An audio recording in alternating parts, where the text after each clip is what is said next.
माझे नाव रिया आहे. मी इंजिनिअरिंग कॉलेजच्या शेवटच्या वर्षाला होतो. कॉलेजमध्ये माझी दोन भावांशी मैत्री होती. समर आणि अमर या जुळ्या भावांकडून आमची मैत्री कॉलेजच्या पहिल्या वर्षातली. तशी ती मैत्री नव्हती. आम्ही तिघे चांगले मित्र होतो. आम्ही नेहमी एकत्र राहायचो. समर आणि अमरला मी चांगले ओळखत होतो. त्यांच्या आवडीनिवडी दोन्ही सारखेच होते, पण त्यांना बघून मी सहज सांगू शकलो की समर कोण आणि अमर कोण. दोघांमध्ये अशा काही गोष्टी होत्या ज्यांनी त्यांना वेगळे केले. मैत्री ही प्रेमाची पहिली सीडी आहे, पण आतापर्यंत माझ्या मनात त्या दोघांसाठी असं काहीच नव्हतं. तसेच वेळ मिळाल्याने मी इतर कोणासाठीही असा विचार करू शकलो नाही. समर आणि अमरच्या वाढदिवसादिवशी त्याने मला सांगितले की यावेळी आपण तिघांनी एकत्र साजरा करावा, तशी त्याची इच्छा आहे, कारण हे फायनल इयर आहे.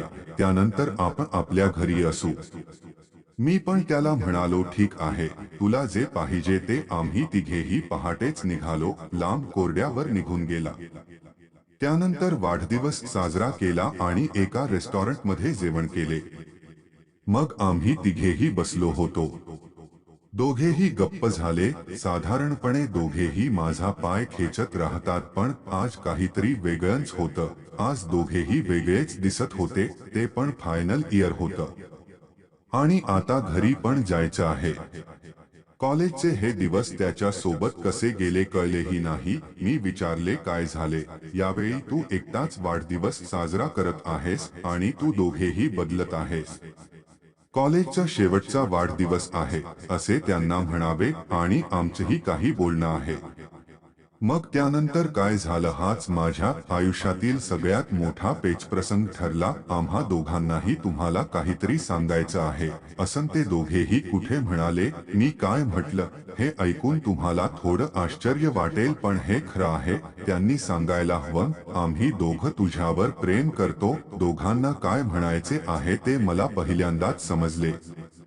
त्यांना इतके दिवस ओळखत असल्याने ते दोघे कधी विनोद करतात आणि कधी खरे बोलतात हे मला कळते, पण मला हे प्रकरण गमतीने घ्यायचे होते आणि म्हणालो की हो, मी पण तुम्हा दोघांवर प्रेम करतो. म्हणूनच मी इथे तुमच्यासोबत आहे. दोघी म्हणाल्या, नाही, ते एक नाही. आम्ही तुझ्यावर खरोखर प्रेम करतो. आम्ही काय म्हणतोय ते तुला माहिती आहे. मुलीसाठी हा खूप खास क्षण असतो, पण हा माझ्यासाठी मोठा प्रश्न होता. मी त्यांना म्हणालो, तुम्ही दोघेही वेडे झाले आहात का? तुम्ही दोघेही माझ्यावर प्रेम करता म्हणजे मी तुम्हा दोघांची मैत्रीण होऊन मग तुम्हा दोघांशी लग्न करेन. तुमचे मन ठीक आहे? तो म्हणाला, माझं तुझ्यावर प्रेम आहे. कॉलेजच्या पहिल्या वर्षापासून आम्ही एकत्र आहोत. आम्ही तिघेही एकमेकांना सोडून कुठेही गेलो नाही. आम्हाला जसं वाटलं आहे, कदाचित तुमचंही तसंच असेल. तुम्ही आमच्यापैकी कोणाचीही निवड करा, दुसऱ्याला हरकत नाही. आम्हा दोघांमध्ये हे आधीच घडले आहे. निर्णय तुमचा आहे. अनेक दिवसांपासून जड वाटणाऱ्या माझ्या भावना सांगून आम्ही मन हलकं केलं. मी तुझ्यावर प्रेम करतो हे समरला सांगितल्यावर अमर काय म्हणाला, तेव्हा समरनेही तुझ्यावर प्रेम असल्याचे सांगितले. त्यामुळेच आम्हा दोघांनाही वाटले की तुम्हाला निर्णय घेऊ द्या. दोघांचेही मन हलके झाले होते. पण माझ्यासाठी ती मोठी अडचण झाली होती. तिथून आम्ही आमच्या खोलीत आलो. याआधी मी कधीच तिच्याबद्दल असा विचार केला नव्हता, पण जेव्हा कोणी प्रपोज करतो तेव्हा आपोआप भावना येऊ लागतात, आपण त्याला आवडत असल्यास. आणि इथे दोघांनी मला प्रपोज केलं होतं. आता मला त्यांच्यापैकी एकाची निवड करायची होती. पण एक निवडणे माझ्यासाठी खूप मोठे होते. कॉलेज संपणार होते आणि माझे घरचे तिकीटही कन्फर्म झाले होते. माझे असे दोन चांगले मित्र सोडून गेल्याचे मला आधीच दुःख होते. वर आता हा प्रेमाचा कोण वेगळा आला. दुसऱ्या दिवशी आम्हा तिघांमध्ये ती मैत्रीपूर्ण भावना राहिली नाही. त्याला भेटल्यावर माझ्या डोळ्यात एक वेगळीच लाज आली. मला समरचा फोन आला. तो म्हणाला तो एका मॉलमध्ये कुठे आहे. त्याने मला फोन केला आणि मी तिकडे गेलो. यावेळी समरला भेटल्यावर अमर तिथे नव्हता. अमर कुठे आहे असे विचारले. काही कामासाठी गेल्याचे त्यांनी सांगितले. समरने त्या दिवशी मला खूप खास वाटले आणि मला एक गिफ्टही दिले. मलाही हे सगळं आवडलं होतं, पण माझ्या मनात अजूनही तेच चालू होतं की कोणाचं तरी हृदय तुटणार जे मला नको होतं. समर सोबत असताना अमरने मला फोन केला. त्याने विचारले कुठे आहेस. मी म्हणालो मी आता समर सोबत आहे. अमरने ओके म्हटले आणि कॉल डिस्कनेक्ट केला. रात्री पुन्हा अमरचा फोन आला. ती कुठे म्हणाली की आज तू मला विसरलास आणि समर सोबत एकटीच गेली होतीस. मी म्हणाली मी तुझ्याबद्दल विचारले होते. तिने कुठे सांगितले की तू तुझ्या मित्राच्या घरी काही कामासाठी गेली होतीस. अमर काही बोलला नाही, पण समरनेच मला सांगितले की तो त्याच्या मित्राच्या घरी जात आहे. पण तो खोटे बोलत होता. तुम्हाला असे एकटे भेटून तो तुम्हाला प्रभावित करण्याचा प्रयत्न करत आहे, पण तुम्ही विचारपूर्वक निर्णय घ्यावा. तो खोटे बोलला आहे. तुम्हाला खोटे बोलणे आवडत नाही असे मला वाटत नाही.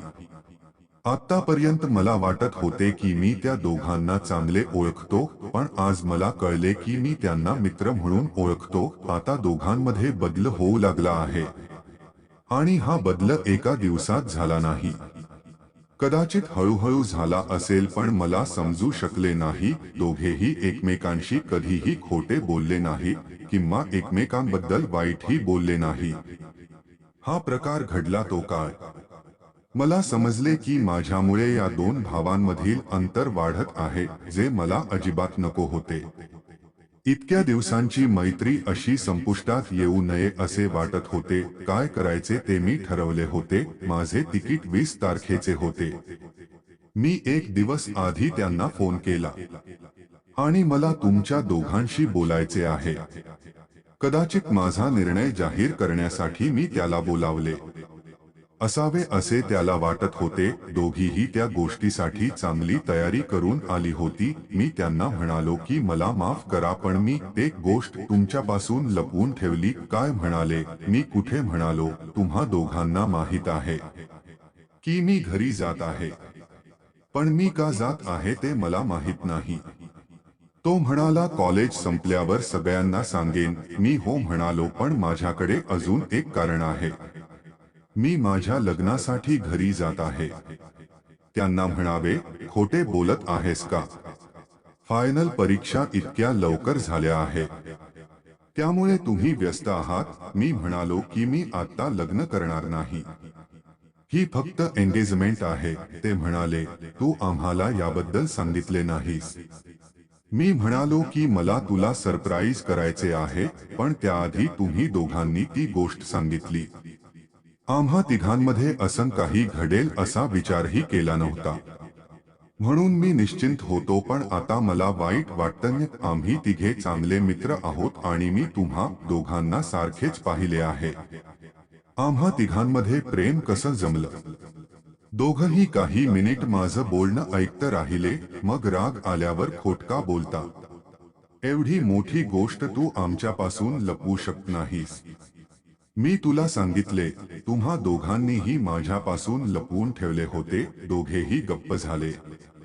मग मी त्याला समजावले की इथे आम्ही तिघे एकत्र होतो आणि आम्ही नेहमी एकमेकांच्या चेहऱ्याकडे बघत होतो. म्हणूनच आम्हाला दुसरे कोणी दिसले नाही, पण तुम्ही दोघे इतके छान आहात की कोणालाही तुमच्यावर प्रेम करावेसे वाटेल.